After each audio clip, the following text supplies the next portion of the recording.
It's casual, not formal. It's hosted by Rory Pendlin. Oh, and Renee in tow. It's time to start the show. 1, 2, 3, go!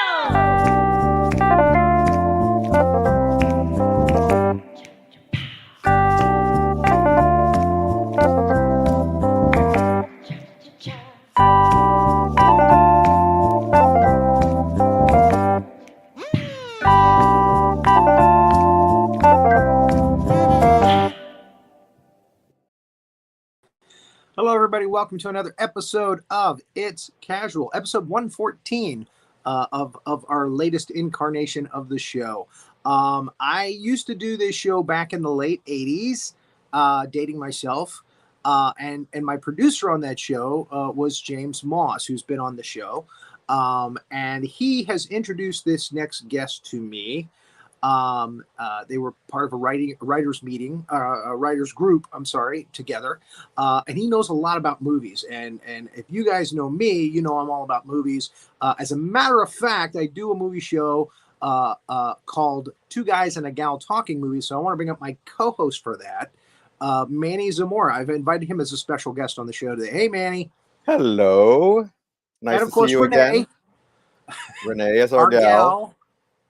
Yes, of course. I'm here. Thank you. Thank you very much. I'm The here. show would not be running if you weren't. Well, Right. that's true. Yeah. In her snazzy cowboy hat. Yes, which we've done because on the last two we've done for the shows, we've done Westerns and John Wayne. John Wayne. That's right. We did John Wayne last night. So that's why the cowboy hat.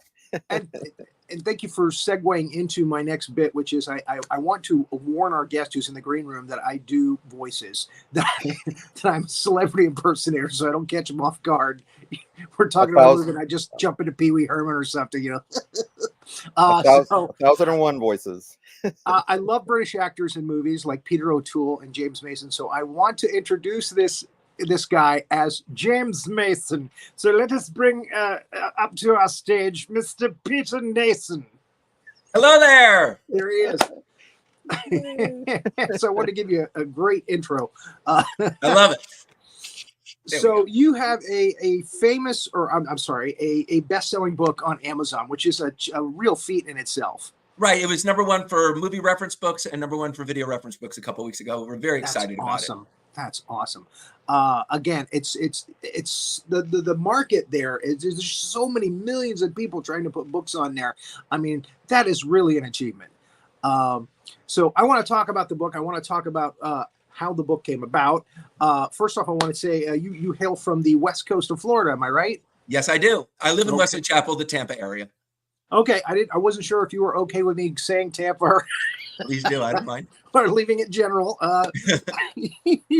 But you also do reviews. Yes. I write for Broadway World. I review so many of the local shows, whether it's national tours, community theater, high school shows, professional, whatever.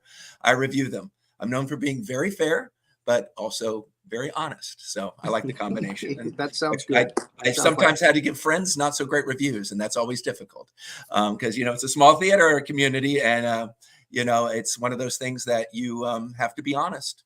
You have to be honest in a situation like that. Yeah, I used to review movies way back. And yeah, you have to be honest. And I'm one of those guys that actually liked some movies more than some of the critics did. And I actually got a letter. I don't know if you remember the movie Buckaroo Banzai, but there was an actor in that played Perfect Tommy, and he was in a movie after that where he played an angel. And yes. I remember that movie came out, and I gave it a favorable review, and everybody else evidently tore it a new one. And I thought it was a delightful movie. I enjoyed it. And I got a message from his family saying, "We are so happy that you gave it a favorable review because everybody else has just been trashing our son's film." I saw Buckaroo Banzai, which is mentioned in the book, by the way. It's because that came out, but I remember the film you're talking about because I remember watching that as well. I can't remember the name off the top of my head. I'm trying to think of it as well because it was one of those classic films that nobody. I saw it on. It was like HBO or something, but it was a year after it was released. We're good friends with Billy Vera, who's in the movie as Pinky Carruthers. Sorry, pal. Everybody needs to see Buckaroo. It was a cult film. We saw it like 3 times in a row, and I was Oh yeah, like a great the go-to film. I'm so surprised that it didn't do well in the box office at the time, because everybody I knew was talking about it, and it got cult status later on. I mean, so. But there it is. Let's talk about when did you start writing? What? How did that come about? You mean writing this book or just writing in general? Just writing in general. I was a teenager and I would type out film reviews. And I would type them out because I'd read all of the great film critics when I was even a kid. Pauline Kael. This was the golden age of films, and I loved movies. It's the 70s. It's an exciting time for film. It was a new type of film coming out, and so I would be writing reviews even for myself, just for my personal stuff, even when I was a little kid. So I've always loved writing, even fiction. But in the case of nonfiction, I've just been kind of so when I write about it, I just let the words flow out. It's exciting. And so I started when I was quite young. And then I had an idea about 20 years ago. And I said, everybody's arguing over the greatest film years of all time. They're arguing about this. I've always thought, well, 1939's got to be the best year for movies. It's Gone with the Wind, and it's The Wizard of Oz, it's Mr. Smith Goes to Washington, and The Rules of the Game, and all these great movies. It's got to be the one. So I went and started to write a book to prove that was going to be the #1 film year of all time. And that was 20 years ago. And I came up with this little idea. This is how I do it. And I put the papers away and forgot it for 20 years. Wow, and then I cleaned out my garage recently. It can happen. And there I found this paper. And I went, I think I was onto something back then. And then I refined my theory, my algorithm, and came up with the book.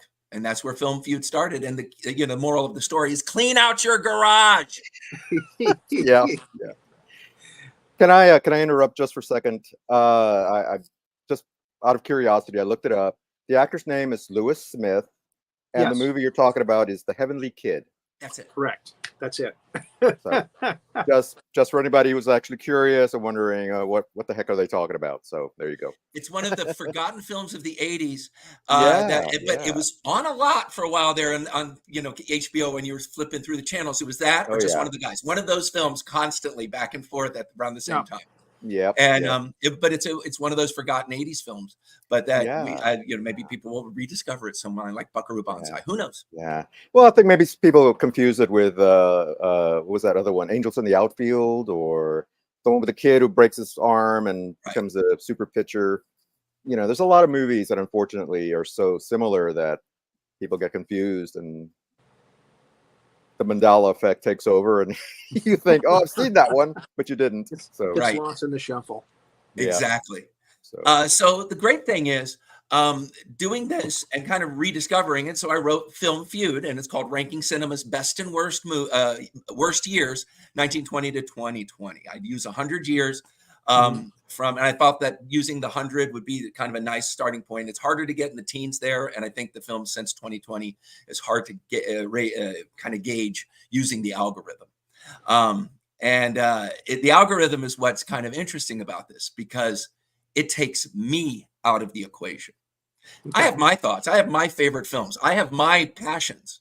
But I thought, well, I got to take myself out of this, but I got to do it in such a way that it could be a very kind of an interesting way of looking at films by giving them a numerical value based on so many of the 100 greatest films lists, so many of the like from IMDb 250, all box office, National Film Registry, everything you could probably utilize, given a point value to each film that's ranked. And if it's an unranked list, and there's many of those, the New York Times 1,000 greatest films of all time, the 1001 films you must see before you die, National Film Registry, those are unranked, so they get a point each. And then I used also Rotten Tomatoes, which is kind of interesting, but I only gauged it if the film made a 90 to 100 on Rotten Tomatoes. Okay. So Rotten Tomatoes gauge, if it's 60 or above, it's, a fresh. But so it is only about the best films, not the worst. It's a collection of whatever the best means, whatever quality means, because if you read the book, all the films in it are really good.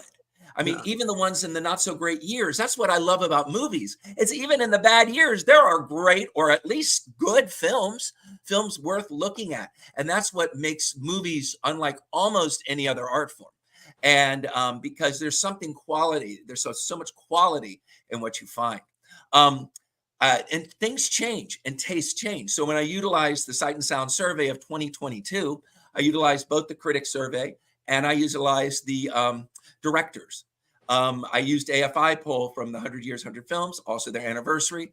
I also utilized Time Out, Stacker, which used Metascores, Letterboxd, The Guardian. There's so many that are utilized. 23 markers, just so you know, 23 Wow.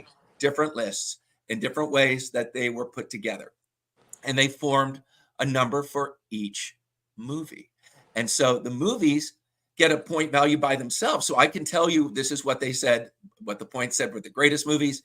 It doesn't say the worst movies, because if you get a point, there's something valuable in your film. So say the National Film Registry, it puts some of the classics. You'll see The Godfather in there and you'll see the classics, but you'll also see the Zapruder film in the National Film Registry. Wow. It's a film. It came in 1963. It may be 12 seconds long, but it's there and it's historically important.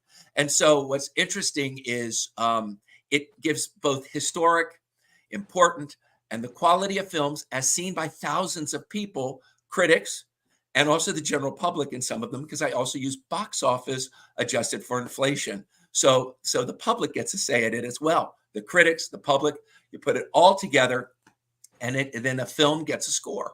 And then that score, the film will go, and there's 5 categories. The Pantheon, if a score scores 400 on my algorithm called the Nason algorithm, 400 or more is called the Pantheon. And there's only 36 movies in 100 years that scored 400 or more points. I'll get to that in a little bit. Next are Icons and Masterworks, which score 399.9 points. Next up, you have critical or commercial darlings. These are the films that are critically lauded, but you may never have heard of, but the critics love them and they're on those Sight and Sound polls.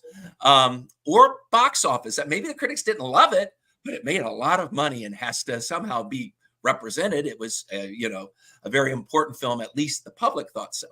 And then, and then the next one is strong contenders, and those are your documentaries, your cult films, because you don't see a lot of documentaries on those lists of hundreds, and you'll see some cult films, but they're few and far between. And then the last list, and that goes from the last list is your other notable films, and those are your films that score 10 points to 1 point. And then if a film isn't on any of those lists, doesn't have a 90 to 100 on Rotten Tomatoes, if it's not on those lists, then it's, now it can be a film on the list and not have a 90 to 100. But if it's not on any list, but it still scored a 90 to 100 on Rotten Tomatoes, I include it. But I don't give the point value I give to that is 1/10 of the point value. So that works with the algorithm. But so when not it Death of all comes Smoochie. together, you get a list of these. So go ahead, start asking, because I can start asking you a question. First question I'm going to ask you is, what's the greatest film year of all time? Well, again, I was going to ask you, since you said you thought it was 1939, but you were surprised. I was going to ask you, okay, so what is the greatest film year? But you're asking us. Yes, I want to see how close. Whoever gets it's going to get a Wow. shout out at the end of this. So, Wow, he's making me pick the Owen what do you think? Wilson's. What do you think? Or you can come close. I'm just looking close. Just think. What's I'm gonna say 1963, Okay. and I don't know. Interesting. It's just a random number. Interesting, because of the Zapruder film. Exactly. That, Zapruder film plus that Zapruder. nudged it over the Back and to the left. Back and to the left. Yeah, I'm going to go on a wild lark here and say 1977. All right. Yeah, that's Great guesses. None of you picked a bad year for movies. One of you picked a much better year for movies. I'll say that. But it's probably interesting. Rory. What? Probably Rory. I'll say this. Well, 63 is when it's James Bond and surprising. Dr. No came out. So, I mean, that's a Exactly, good that's- choice. That's a good, I mean, that Right. started a whole genre of film, the spy genre in the 60s. I'm picking 77 because, again, that was the peak of Roger Moore's James Bond. And it was also, Star you had Wars. Bakshi doing stuff at that time. You had the Star Wars come out, bringing tons of people to the movie theaters. So that's why I Yeah. took 77. Yeah, 1977 is interesting because it's really a tale of two types of filmmaking. That's the future and the past. And you have the future with Star Wars, A New Hope coming out that year. You have the past. Well, don't say the past, but kind of the 70s, the ultimate personal filmmaking of Woody Allen and Annie Hall, which won the Oscar that year. For that year. And so you have these two types of films that are going head on and making a really exciting year for film, but it's not the best. It's a good year. I'll tell you right now. Oof. But it's I'll say this, there's a run of years in the 70s that is unlike anything. Looking at the algorithm, I'm like going, how did this run of years, and maybe they're not the single best year, but there's a run of years that are in the top 30 of all time pretty much. And it's from 74 to 77 is about as good a run of movies as you're going to find. I can see. Well, I mean, that's their exactly. Coppola, Friedkin, Scorsese, all those guys are the top of their game. Every one of them. And so you have Scorsese, you have him, you have, Taxi Driver there in 1976. You have Friedkin, Sorcerer, 1977. Now looked at as a very classic, underrated, snubbed at the time. You have Network. You have Taxi Driver fighting against Rocky with this positive world. Rocky, and then these two Rocky, villains. yes. The great horror films of 76, from The Omen and Carrie and The Little Girl Who Lived Down the Lane, all these great horror films that people forget about. The Exorcist. Or not Carrie, of course.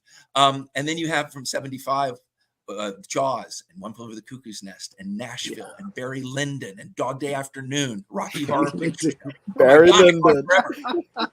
So that run of years, I can go on forever talking about it. And so to say the best film year, because I don't like giving it away right away, because it's one of those that it's like, what could it be? Yes, I was surprised by the outcome. And then I looked at the list of films and I was not surprised. But I was surprised when I first saw this. I went, there's got to be something wrong. I went back over and over again with the algorithm. I was like, can this be true? Can something beat 1939?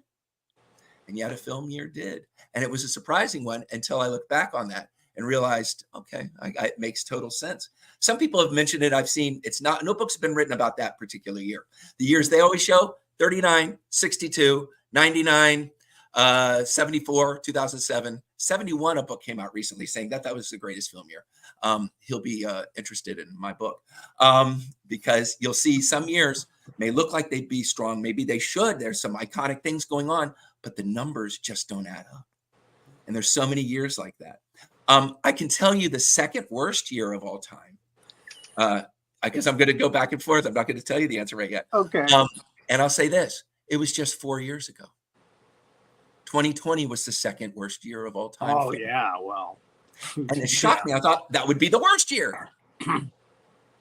It's not. And it shocked me that I'm like, wow, and during the algorithm doing all this, because I'm like, that includes, videotapes of Hamilton or David Byrne's Utopia, but it's got some good films that year. Nomadland, The Father. There's some good films that year, but it was like, those aren't the films you're going to put up there with, Citizen Kane or, Casablanca or All About Eve, West Side Story or whatever you want.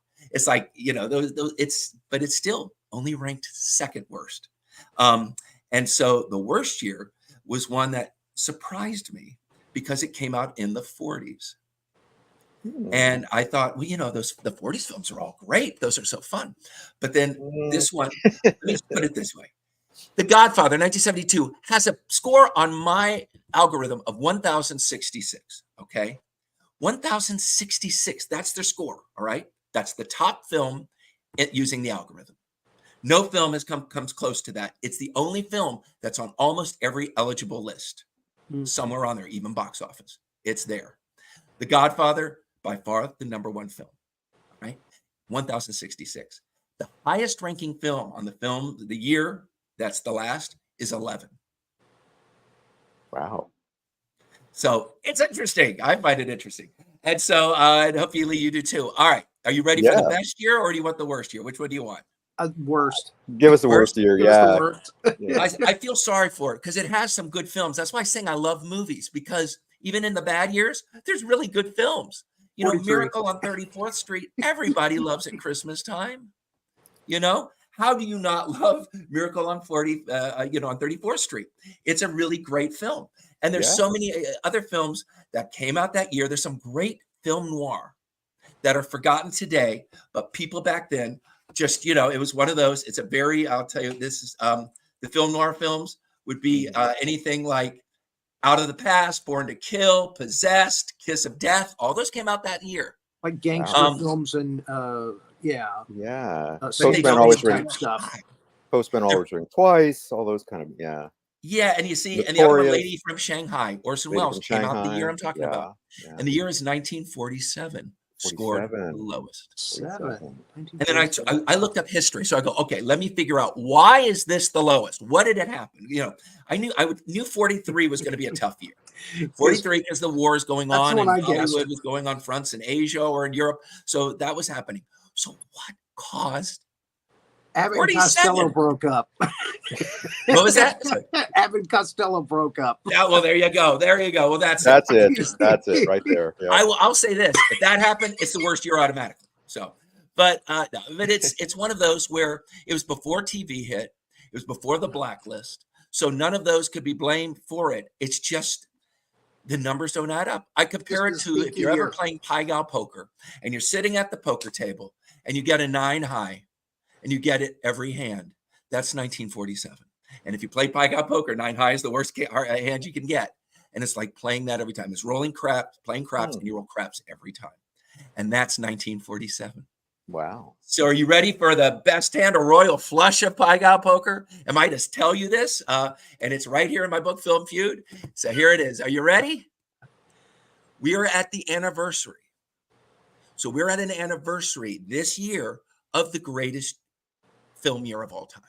This year, we're at an anniversary.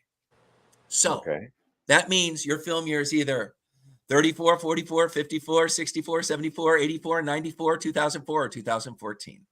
So I'm going to put it up to you. What do you think it is now? The best year for me. I'm gonna have to give it to Manny and say probably 64, which is 1 year off of what he said. What do you think, Manny? Are you going to go there or are you going to go out somewhere? I'm going to go out. I'm going to say 94. Okay. 94. Interesting. Do we have a bell sound? Do you have a bell sound? Ding, ding, ding, ding, ding. We have a winner. One of you two have won. Oh. One of you got it. Is there a cash prize? I wish. There's a shout out. You are the book. Oh, that's just as good. Autograph copy of the book. 64 had some good films in it. It really did. Dr. Strangelove, which is in the Pantheon. Great. But you know what? Beatles. Yes, Beatles, Hard Day's Night, of course. Yeah. But it's not the #1 film year.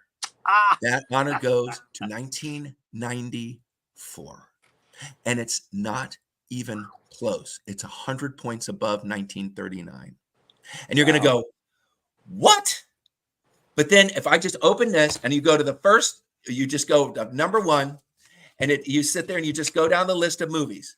Pulp Fiction, The Shawshank Redemption, Forrest Gump, The Lion King, Three Colors Red, Satan Tango, Leon the Professional, Natural Born Killers, Last Seduction, Chungking Express, Clerks, Wild Reads, Hoop Dreams, For Weddings and a Funeral, Speed, Crumb, The Madness of King George, Ed Wood, Little Women, Before the Rain, Nobody's Fool, Quiz Show, Lady Bird, Bonnie on 42nd Street, Interview with a Vampire, Dumb and Dumber, The Crow, Spanking the Monkey, Priscilla, Queen of the Desert, Heavenly Creatures, Bullets Over Broadway. I can just go on. Wow. All came out in 1 year. And when you look at, if you walk in time and you go in October 1994, Pulp Fiction has its premiere, Shawshank Redemption is out in theaters. Forrest Gump is still in theaters. Lion King, they're all in their first runs. And you just go and that's where I lived. I lived in Los Angeles at the time. And every week we would go see these films. We're like, wow, that was great. What a great film. And I listened to Alexander Payne, who in a documentary called Channel Z said, you never know when you're living in a golden age. And I didn't realize it in 1994 that all these great films we were going to see and, we were raving about and loving, we were living in a golden age. We just didn't know it. It was a short-lived one. But we just didn't know where everything came together. The mainstream, independent films, everything came together. And it's the most exciting year of movies and the best year according to the algorithm. I had to look at the numbers over and over again, and there's no getting around it. It is what it is. 1994 is the greatest year for movies ever. Now, good job, Manny. Very impressive, sir. Very impressive. Well, I kind of remembered some of the titles that you were mentioning, and I thought 94 seemed like just that was it. You know, when you talk about anniversaries, and I'd forgotten a lot of the other ones, but dang, that's I think it's it's an avalanche of a year. It's one of those where just based, if you just had Pulp Fiction, Shawshank, and even, but then you have the Lion King, you have Forrest Gump, those are the, but you have those, they changed the game, and Pulp Fiction really changed the game. It was the film that, we were like on the alphabet, and suddenly we watched that movie and we were suddenly in the number system. We were just suddenly in another universe, our own little multiverse of movies. And Pulp Fiction did that to us. We were a different cinematic world before the film and after the film than we were before the film. And it's that film is on so many lists. And it's not even my favorite Tarantino film, but it is on so many lists that it scored over 600 points. Really? What is your favorite Tarantino film? I got to ask you. Okay, you're going to disagree because most people do. It only scored 4 points on the algorithm. Whoop. But I absolutely adore. Can I take a guess? Can I take a guess? Oh, I just gave it away. Oh, you did? Oh, I didn't hear it. If you didn't hear me, go take a guess. I'm going to say Jackie Brown. Jackie Brown's my third favorite Tarantino film. I love it. But it's the Tarantino film with the most heart and the best relationship in the center of it. But and as I mentioned earlier, it's Once Upon a Time in Hollywood. Oh, okay. A lot of people have a problem. They go, well, it meanders. I said, that's what I love about it. It tells its own story in its own time, and it's the ultimate Tarantino thrill ride. It's one of those that even with people with problems with it, it's this love letter. And I just got involved with that love letter, and it's the one I wear on my sleeve. And so even though it only scored 4 points in the algorithm, it's still the one that I choose. I think it's just one hell of a movie. Cool. And I recommend people see it. Well, he rewrote history with Inglourious Bastards too. I mean, they machine gunned Hitler in the face. Exactly. I love his revisionist takes. I love Inglourious Bastards, Django Unchained, and I think it's part of his trilogy, the revisionist trilogy, and Once Upon a Time in Hollywood. And it's that he has the guts, the chutzpah to do this stuff and to retell stories in the right way, in a different way. And that's why I think when Pulp Fiction hit, even more than Reservoir Dogs, because Reservoir Dogs meant a lot to him personally. And it's when you go back, you're like, oh, there it is. There's the blueprint. But nobody really saw it at the time. It was, it was there, and the film people saw it. But the mainstream really didn't connect until Pulp Fiction, which made over $100 million, which back then was quite something for an independent film. Yeah. And it changed the game. I have one regret in my life. Well, probably more than one, but one I can talk about here. And that is in 1994, I was walking down the street of Los Angeles, and a young lady came up to me with a ticket. She goes, there's a new showing, and it's this movie starring Tim Robbins and Morgan Freeman. And she told me the title, and I was like, and I remember thinking, I was like, I am not Nostradamus. Don't call me Nostradamus, because I'm not going to predict anything. I said, who wants to see a film with that title? I don't want to go see that. And I didn't go. And it was a free preview to see The Shawshank Redemption. Oh, man.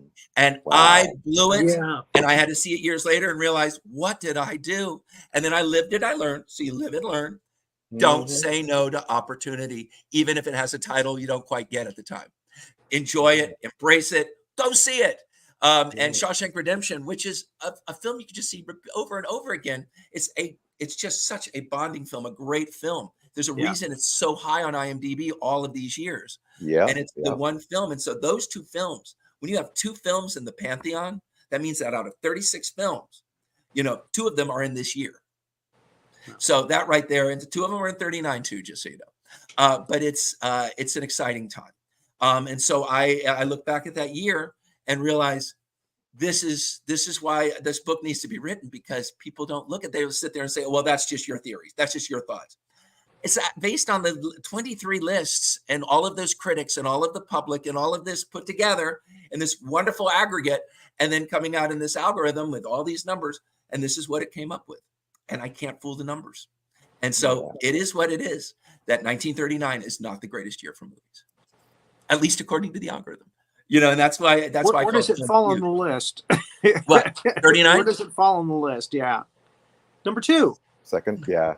Well, that makes Okay. sense. Yeah. Yeah, Well, there you go. You were close. you are so close. But you look at 39. Well, 39. What would you say? Which film? 39 was number 2. Which one were you talking about? No, that's- 39 is the number 2 film. you were saying you thought it was first, so Yes, you were but it close. is not.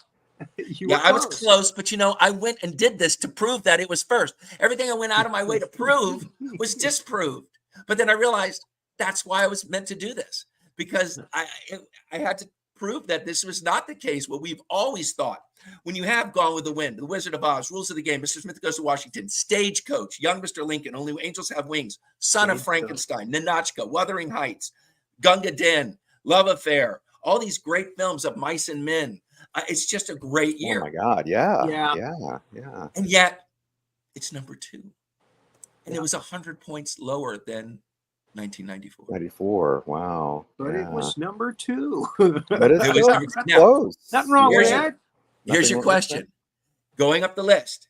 Now, doing this, what's number 3? And then I'm going to do a little game with you to see if you can do it. Because I know you did. You did Westerns, John Wayne. We're going to go with him in a second, because there's a section in the book that the algorithm tells you the top 5 films of actors that have 5 films in the list, or directors, or genres. So there's at the end of the book, you'll see a little in its appendix, and it goes all through what are the top 5 films. But what's the number 3 film year? What do you think number 3 of all time? Oh, wow. man. And it was surprising to me because no book was written about this one either. Number 3. I can give you a hint. Yeah. Yeah, I'll You see take a good it. hint. On Oscar night, one film took all of the main awards. Oh.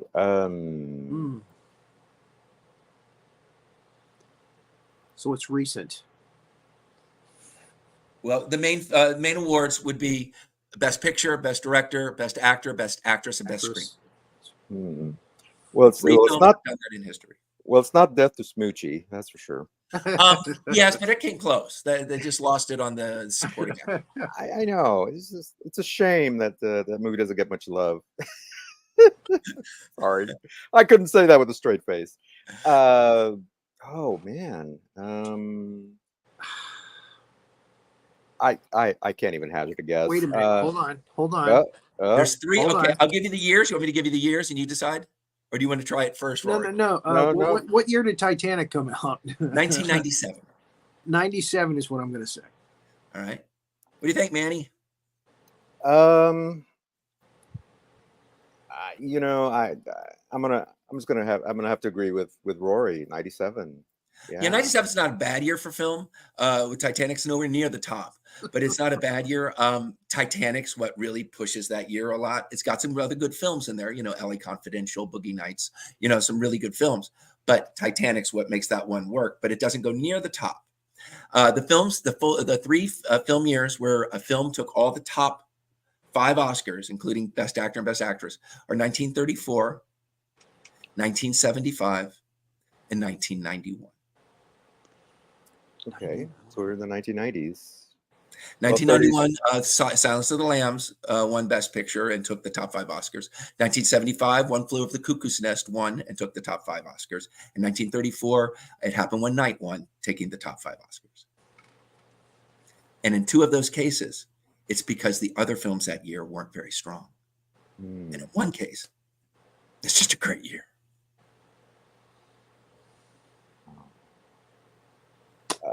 I don't think it was 34. I'm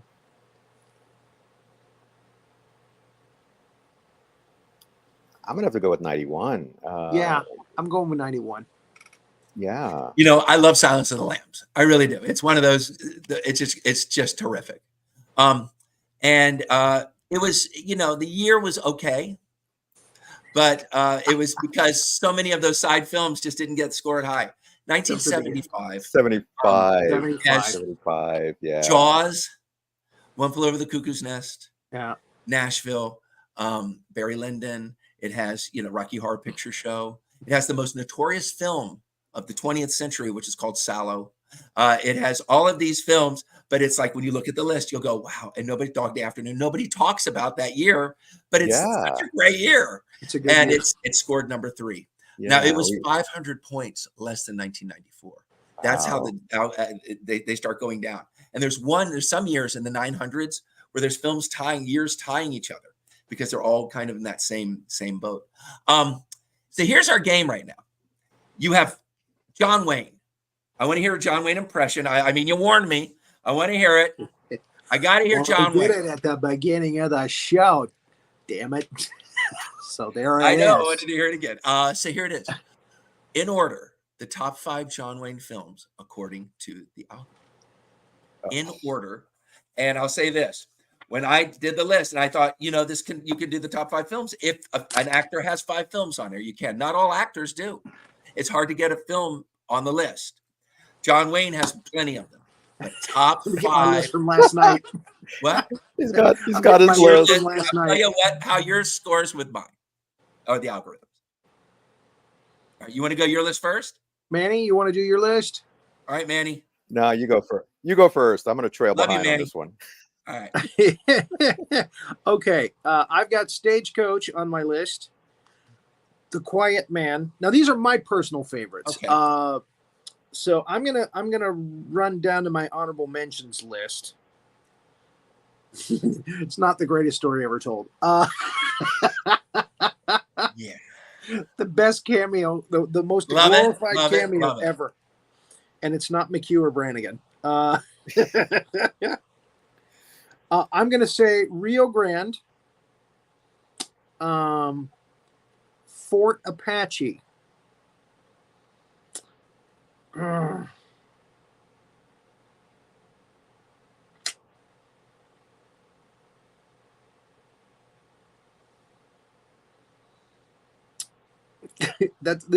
looking at personal favorites, and McClintock. I'll say McClintock. I'm going to tell you right now, McClintock didn't make this. That's a fun I love film. that. All right, Manny, what's your list? All right. Well, I'm going to revise mine. I'm going to say Stagecoach, The Searchers, True Grit, The Man Who Shot Liberty Valance, and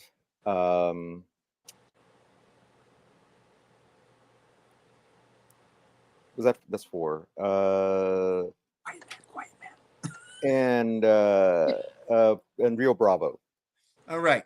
Those are I my 5. love film fanatics. I love you guys because you come up with one. I'm like, it didn't make the list, but it probably should have. And you both said Rio Bravo. That probably should have. Didn't make the list of the Cold Hard. Now it's down below. It would be 6, 7, or 8. But the top 5.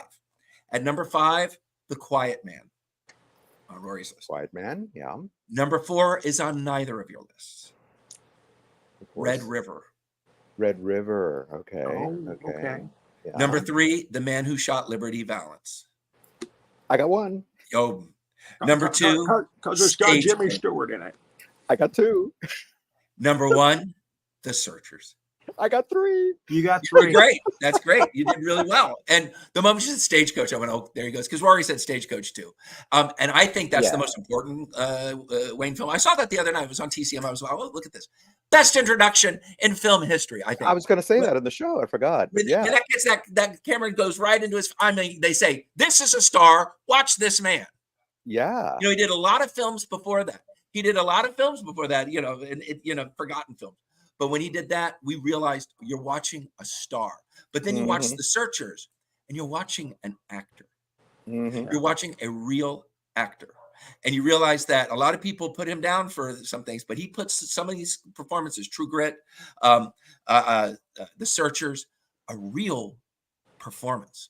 Yeah. And so you have to take your hat off and go, that's an actor, not just a movie star. He could show you what a performance is. And that's what he does. My favorite of those, The Searchers and Red River, but Red River made it to number 4. And I forget about Red River for some reason. Same I don't here. know why. I can't recall. And it's one of those with And we've Montgomery been Clift. doing nothing but watching John movies this whole past week. Montgomery Clift, yes, yes. And then you got Joanne Drew in one of the great roles for women in these westerns that were mostly men. You have one of the great cattle drive scenes and one of the great stampede scenes. Red River is amazing.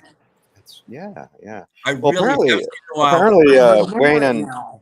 Wayne and Montgomery Clift didn't get along. So, and you know what? we're playing father and son, and because they were two very different kind of actors. So you have Montgomery Yeah. Clift, who's this method, raw, just, and then you have John Wayne, who's the persona of a movie star, but deep down is really an actor, and gives great performances. And you have these two, and that's why I love when you watch a film later on, like African Queen with Katharine Hepburn and Humphrey Bogart, and the same year, A Streetcar Named Desire with Marlon Brando, and Vivian Leigh, or the same year, A Place in the Sun with Montgomery Clift and Elizabeth Taylor. Different styles of acting. And we were talking about Rooster Cogburn actually being African Queen all over again. Exactly. a remake. Yeah. There's a forgotten film. They're cashing in on Bogey, damn it. Yeah. But that's still that's a forgotten gem. But that's one that we don't talk about a lot, Rooster Cogburn. But it's a classic 70s. It's a perfect take, but it is right, African Queen, which is John Wayne. So, but that's part of the fun of doing this list and doing this this book is that when I wrote it, I realized you can use the algorithm for different things. So like I could do genres. All right. So you have the best John Wayne, and you have pick a genre. Give me a genre that has 5 films. So it has to have 5 films in the genre. Oh geez. I can give you one if you want to go serial killer films. If you want to go science fiction, superhero. I'm going to go science fiction because that's one of my personal favorites. All right, let's see if this stacks up. All right, you can go your favorites and see if they stack up, because remember, this is just what the numbers say. It doesn't mean you're wrong. It just means his numbers are the cold, hard numbers. Cold, hard numbers, the cold equations. Exactly. All right. Well, I'll go then. Say Blade Runner, The Day the Earth Stood Still, Aliens or Alien. What's some of the others? 2001: A Space Odyssey. I mean, it's got to be on the list. And Planet of the Apes. I love your taste in movies because they're my taste. I mean, Planet of the Apes, one of the first films I ever saw. My father took me when I was like 6 or 7 years old. And then I saw that film, and 2 years later, I saw Beneath the Planet of the Apes, which was one of the freakiest movies ever made. And so I'm there as a 7-year-old, 8-year-old. I'm like watching this movie with these people worshiping this atomic bomb and all that. And I'm like, what am I watching? That is not the one that I just saw, But I watched each one. I loved it when I was a kid. You got one correct, though, on the algorithm. 2 of them would have been 6 or 7. Let me just say that. Okay. 2 of them were very close.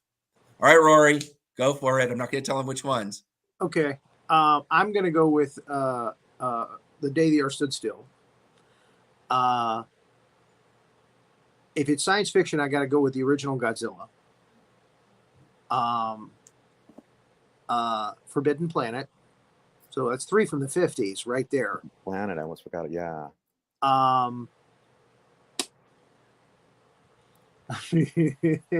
My instincts are telling me to go with Planet of the Apes. It really is. And the original Star Wars, The New Hope. Okay, good. You also got one correct.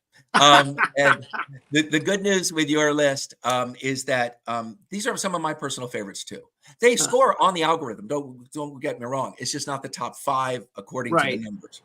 And one of them you'll go, yeah, kind of is science fiction, but it's like Godzilla. I would probably put it in monster movie rather than science fiction. Yeah, it is. It did come out in a great year for movies. 1954 is one of the great years for movies, and don't let anybody tell you otherwise. 56 in America. But you got, if you look at it, right? If you look at it, when you have Samurai coming out that year, you have some of these great films. Godzilla came out then, so it's a great year. But I'll count down, and here we go. At number 5, Star Wars Episode 5: The Empire Strikes Back. Yeah, true. That is the best movie in the series. Number 4 is the one you go, well, it is kind of science fiction. It scored high. It's kind of, but it's got fantasy, but it is science fiction. E.T. the Extraterrestrial. Is it science fiction? Yeah. So that's the one would probably be. Number 3, none of you mentioned. It's a feel good one, yeah. Yeah, Metropolis. Metropolis, of course. Of course. I mean, that's the first science Critics fiction movie. love those yeah. silent science fiction and horror movies. They're all through this. And Metropolis scored high. Yeah, yeah. Number 2, congratulations for Rory, Star Wars Episode 4, A New Hope. Who said that one? That was Rory did, yeah. Good job. Yeah. And number 1, congratulations, Manny, 2001, A Space Odyssey. Okay. By far. It turned a normal year, 1968. I say normal year. 1968 is the craziest year, since our last 10 years. And it's got, so you have 2001 A Space Odyssey head and shoulders above every other film that year. But you also have Planet of the Apes that same year. You also have Rosemary's Baby that same year. You also have Night of the Living Dead that same year. So you have these it's a good year for movies. It's in the teens in the book. It scores really high. A lot of that's 2001, but some of those others are really strong films. And you don't realize they all came out at the same time. Yeah. So it's that's part of the fun of this is you can go to any genre. Even films with dogs as a major part. Benji. Because I can. Stephen King Stephen King works that became movies. Top 5. It goes horror films, of course, international, film noir, animated films, musicals, superhero, fantasy, sports, comedies, gangster. And so try to figure out where, if any of those categories, it will tell you at least what the algorithm says. Since we're still riding the wave of the superhero thing with Marvel and DC, let's go ahead and do superheroes and see what the top 5 are. And remember who writes a lot of these lists. That's going to open the door for some of this because you're like, okay, remember, it's where would critics think, that's, where were the snooty critics? What are they going to like? And then the general public, because it's got to make some money. Well, Green Lantern has to be number 1. Which one? You're bad. I said Green Lantern has to be the number 1. You're just evil, okay? That's plain evil for saying that. Okay. Okay. Well, Rory, why don't you go? Give us your list. Okay, the original Superman with Christopher Reeve from the 70s. Definitely Batman with Michael Keaton, 1989. Yep. Now we're getting into the original Avengers movie where they teamed up all the Avengers in, I think it was 2011, the first one. I think so, yeah. Yeah. That's definitely got to be in the top 5. I want to say Deadpool Wolverine. I haven't seen it yet. Remember this after 2020. It's got to be before 2020 or before. Got to be before 2020. Okay. I'm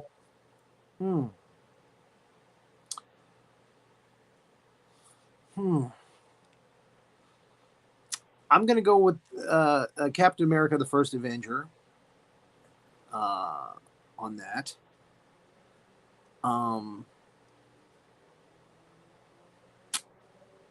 Zack Snyder's Justice League. Oh, cool. The director's version. There you go. The director. Yeah.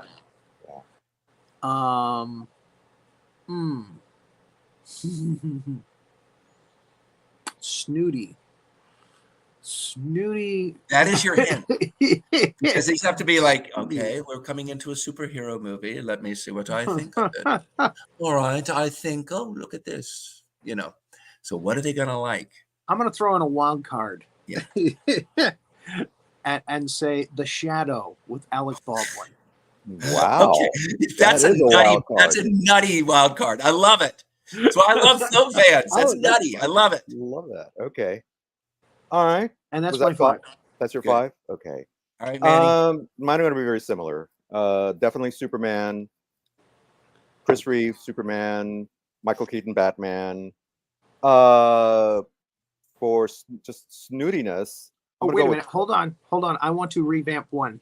Okay. Superman 2. I actually like that one a lot. Yeah. The Superman Richard Donner 2. cut or the Richard Donner cut? Yeah. Or, well, again, or the I other just one. the villains in that with Zod and the other two just seemed to work better than. Ursa, I mean, I like Nod, Hackman but he's also in part 2. yeah, So, He's just a bigger presence in part 1. yeah. yeah. So yeah, I'm gonna go with part 2 on Superman. I'm sorry. Interesting. No problem. Okay, so well, I'm gonna stick with that. Superman, the first one, Batman, Watchmen, Zack Snyder's Watchmen, Spider-Man 2 with with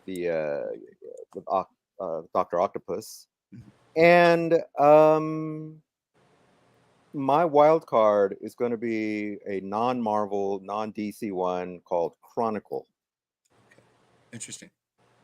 I love your choices because many of them are on the list. So just so you know, Watchmen is on the list. The Avengers, the first one, scored quite well. It's in the top 280 films of all time. So you know that. The Superman, the first Superman, I did a ranking of Marlon Brando movies. That's number 5 for Marlon Brando films. Wow. But it did not make the top 5 of the superhero films. Wow. Okay. And Batman, the first Batman, scored very well. Did not make the top 5. And a lot of this, remember, because of the box office too. So you have the snootiness and the box office. And this is where superhero people are going to get upset at this one. So that's okay. That's why it's called Film Feud.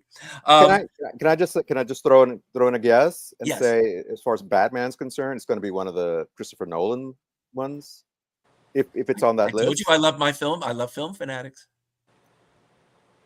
Yeah, Heath Ledger. God, they didn't even dawn on me. Yeah. Yeah. Dark Knight. The second one, The Dark Knight. Yeah. But Number please 5. continue. Let us know. Number 5, Spider-Man Into the Spider-Verse. Oh yes, I can see that. All right. Number 4, remember box office, Avengers Infinity War, and then Avengers Endgame, because they made so much money at the box office, their numbers moved really high. Yeah. And it's like, so, and those two are 3 and 4. Thanos Number wins 2, again. Black Panther. Black Panther. Yes. Oh, okay. Yes. And number 1, hats off to Manny, The Dark Knight. In fact, The Dark Knight scored so high, it entered the Pantheon in the top 36 films of all time because of Heath Ledger. And if the critics are going to say, okay, because the lists, none of them are genre specific lists. It's not like best comedies or best horror films or whatever. Mm-hmm. They're all general film lists. So if a critic is going to say, I'm going to put one superhero film up here, which one am I going to put up here? They put mostly The Dark Knight or Black Panther on one of their lists. Right. So you think that's how, and so The Dark Knight scored quite high. Yeah. Right up there side by side with like Wizard of Oz and these films and just numbers. So it was the one. And when it dawned on you, I went, they got it. That's why I love Film Fanatics, because you understand this makes sense. May not be what I chose. It's not not my favorites. I love Doc Ock in Spider-Man 2. I adore Doc Ock. It's scored, it's on the list somewhere, but it's not in the top 5. Yeah. And Superman 2, I have a special place in my heart because I went to see Raiders of the Lost Ark, which is playing in the next theater in 1981, and it was sold out. So I went and saw Superman 2, and I loved it. Oh my God, so did I. And did you? There you go. Yes. And I was for the same reason. For the same reason, it was right next to it, and yet I really loved Superman 2. Nothing compares to Raiders. Look, because that was of course it was the Superman Richard 2 Lester was sold out on second place. Yeah. So that's how I saw it. And that's what I love about these is that people feud, but we also agree. We're like, yeah, they're all really pretty good, or there's a reason they're on the list. We understand why. That's I can see why. It doesn't have to be my favorites, and it also goes with directors. So like Martin Scorsese's greatest films, Tarantino's, Spielberg's. What do you think Spielberg's top 5 are? Just putting it out there if you want to, because that is one that's. He's one of only 4 directors who all 5 of his films are in the top 280 films of all time. In fact, his top 5 are in the top 100 of all time. Spielberg. Okay. I'm going to say Jaws. Yep. Close Encounters. E.T. Saving Private Ryan. And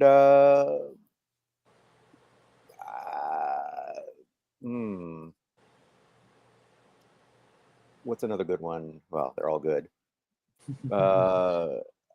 I'm going to throw just a monkey wrench out there and say Munich. Which one? Munich. Oh yeah, Okay. Which one of those Underrated film, darker by the way. movies? underrated Spielberg film. Jaws.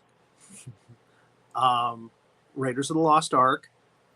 Raiders. E.T. Yeah. E.T. the Extra Testicle. We made the joke too. Ouch. That's a Robin Uh, Williams bit. I got to throw, even though it's a black and white film, and Manny will tell you I hate black and white films now. Schindler's List. Schindler's List. Yeah. Yeah. Lincoln. Very respectable on that, the Lincoln. Yeah. I think both of you got like 4. I think you got them all pretty close to it. Close Encounters came close. The one that would have been at number 6 would have been Jurassic Park. Oh, gee, Jurassic I left Park, Jurassic of Park course. out. Number 5, Yeah. Raiders of the Lost Ark. Number 5. Number 5. Wow. Number 4, Saving Private Ryan. Okay. There it is. Number 3, E.T. the Extraterrestrial. Number 2, got to play the John Williams score, Jaws. Jaws. Yeah. Number 1, Schindler's List. And it wasn't Schindler's List. Okay. Schindler's List became in the Pantheon. It's one of the 36 greatest films of all time, according to the polls and the algorithm. It's in the top. It scored very high. And again, that little girl in the red dress, that's what knocked it over the edge. I'll say this. I saw, because I'll watch that film because it's a great, his direction is just phenomenal in that film. And I cry every time. I can't help it. It's not an easy watch, but it's a good watch, if you know what I'm saying. It's one that the human spirit in the face of something so horrendous and so awful. And yet, the best of mankind. So it's like at the end, we get the worst of mankind, and then you get the best of it, and it's just incredible. And it stands up. And so I'm still waiting for Jerry Lewis's "The Day the Clown Cried." Now you're bringing one way in the arcade files. Wow. Wow. Yeah. Still waiting for that one. They're going to release it soon. I've been reading stories on it. They're going to release it soon. Well, there's a whole list right there. Best concentration camp movies. Yeah, no, I didn't go there because I don't know how many. Well, I don't know how many you could go, but he probably. I don't know if there's. I don't know. Yeah, there's more than 5, but there's the Boy in the Striped Pajamas. There's Stalag 17. Schindler's List. The documentary Shoah. Shoah, exactly. And that's all that comes to mind. Night and Fog. Stalag 13. Does that count? Yeah. Is it 13 or 17?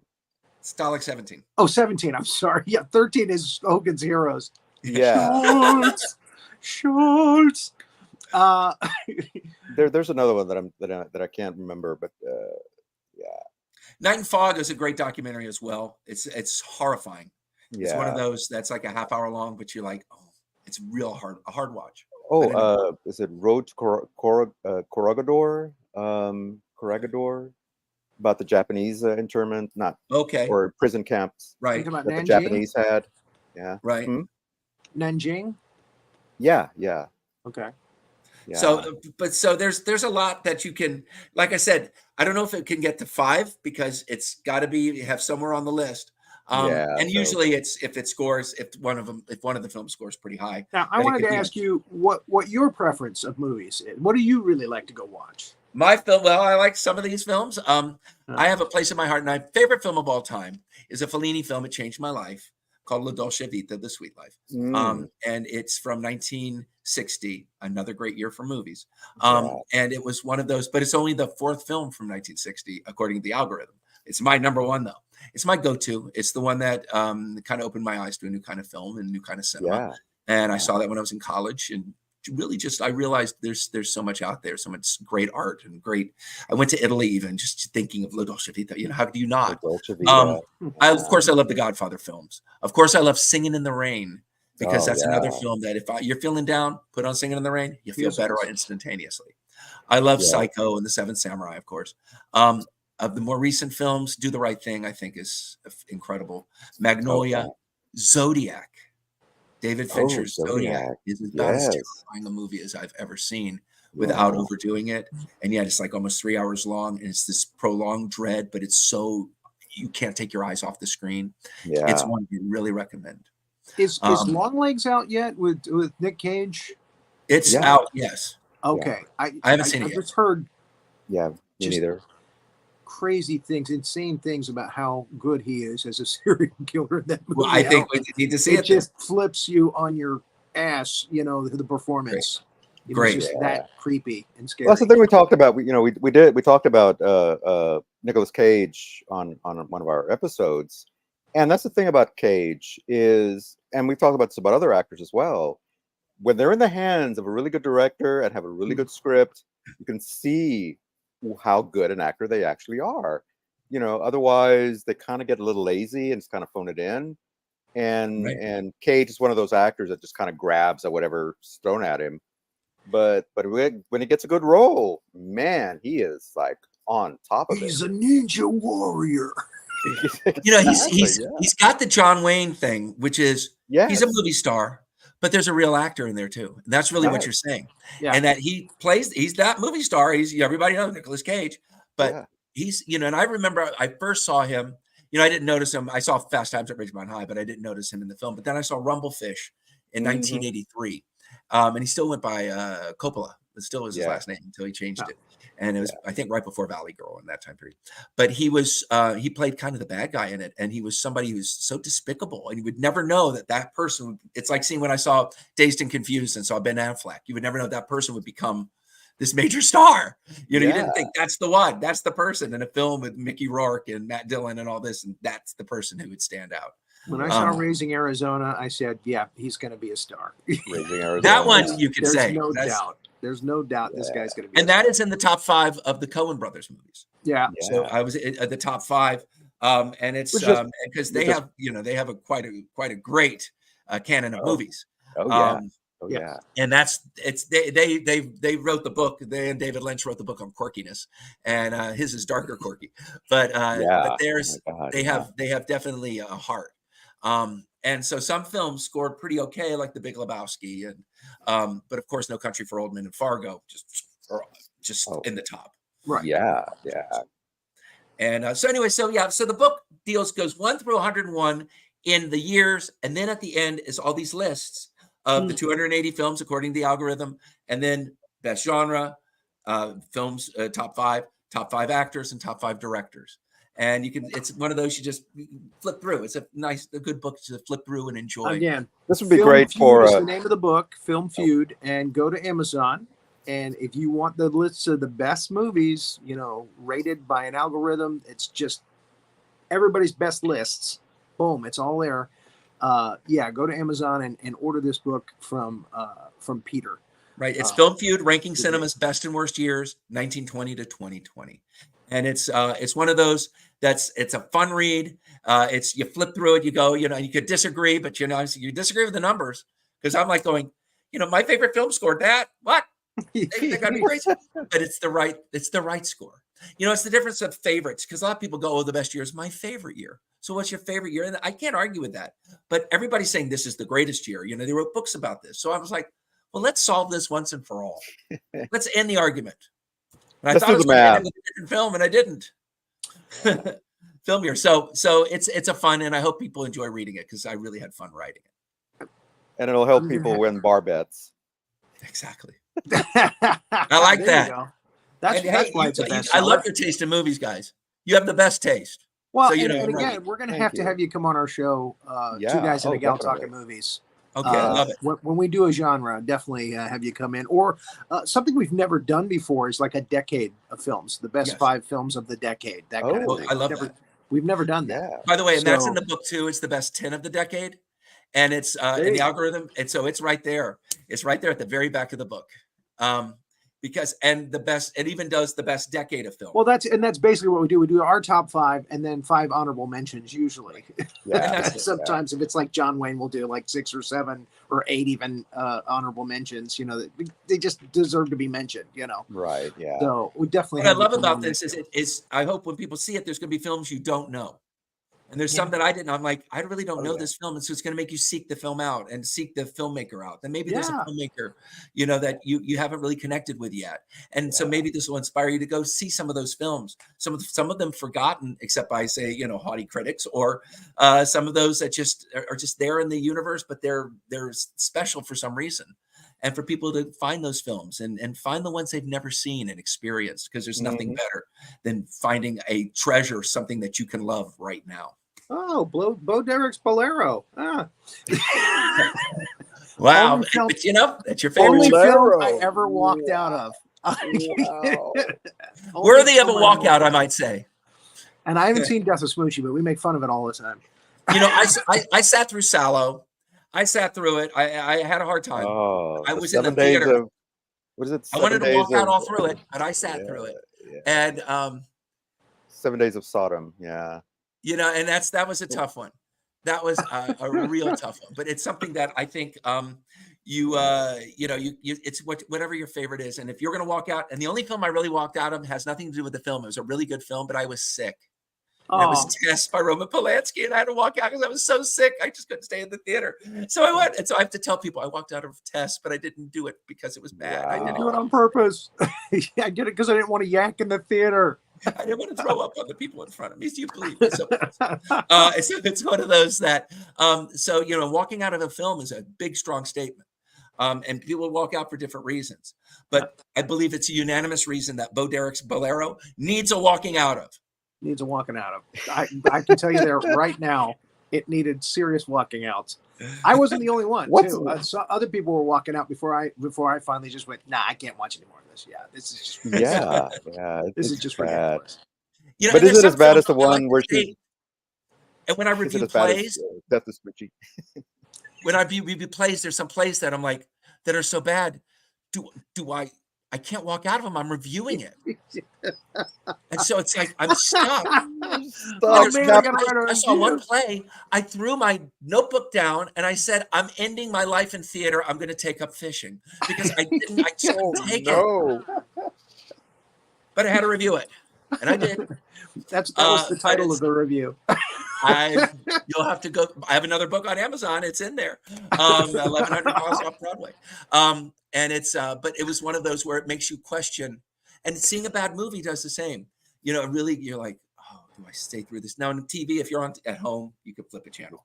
Yeah. But in a theater, to stand up and say, forget the $12 I paid, I'm walking out. Yeah, really. Yeah. I had an aunt. She went to see an old-fashioned Western. And she was 70 years old, and she brought her blind friend, and she had to describe everything to her blind friend. She didn't know that the movie was called Midnight Cowboy, and it was an X-rated film. And so she's sitting there having to tell and describe all of these things. So she walks out of the film 10 minutes into it, and the usher is there with money in his hand saying, I've been expecting you. Who knew? So it's like, I want to go it's a statement. And so, but the good news is, I love movies. I celebrate the good, the bad. This book has got all the good ones. Even in a year that may be bad, it's good movies in there. The movies still charted. They still scored. There's no film year that has a 0.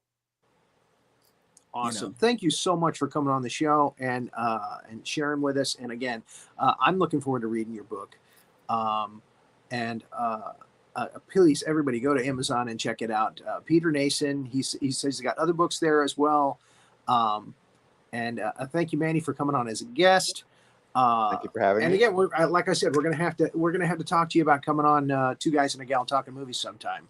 I would love it. I love you guys because you love movies and you love it. And you can feel your passion for it, and it's such a pleasure talking to both of you. Renee, thank you so much for making this thing run like a well-oiled machine, as always. Thank you. And I'm looking forward to having you on Two Guys and a Gal. I think it's going to be amazing. We're going to have to get it's going to be a double episode. I feel like that's 3 guys and a gal. That's a 2-hour. I feel like that's a 2-hour episode. Perfect. Well, thank you so much for having me. Again, thank you all. We'll see you next time on It's Casual.